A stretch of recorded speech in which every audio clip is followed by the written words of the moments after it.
Vo workshopovej sále Korony boli 2. októbra vyhlásené výsledky tohtoročnej súťaže Kvitnúci šamorín. Program je zameraný na skrášlenie mestského prostredia. Účastníkov záverečného podujatia privítal zástupca primátora Gábor Vereš. Ako povedal, táto súťaž má veľký podiel na tom, že Šamorín je jedným z najkvetnatejších miest nielen na Slovensku, ale aj celej Karpatskej kotliny. Víťazkou tohto ročníka v kategórii Najkrajšia predzáhradka pred rodinným domom bola Eva Sabová z Bučuházy. Najkrajšiu predzáhradku pred bytovým domom sa podarilo vytvoriť Božene Mitruškovej na Hlavnej ulici.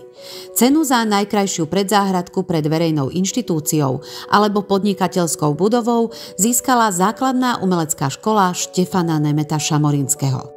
Első évfolyamban, amikor kihirdették ezt a pályázatot,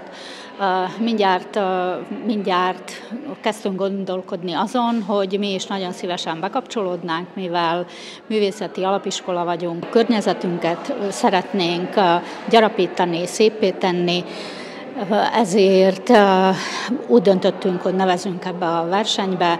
Évről évre egyre több növényt igyekszünk kiültetni, ezáltal színessé tesszük a kiskertünket, mivel van ott tavaszi virág, nyári virág, évelő, hagymás, ősszel a krizantinok, igyekszünk minden évszakban egyre szebbé, színesebbé tenni az iskola előtt a bejáratot. Výherkyňou hlasovania verejnosti cez Facebook sa stala Jolán Illés.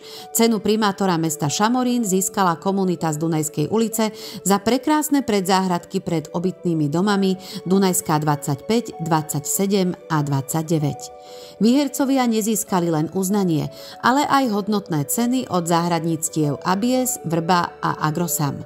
Po slávnostnom odovzdávaní cien sa v priestoroch Korony uskutočnila burza semien a rastlín.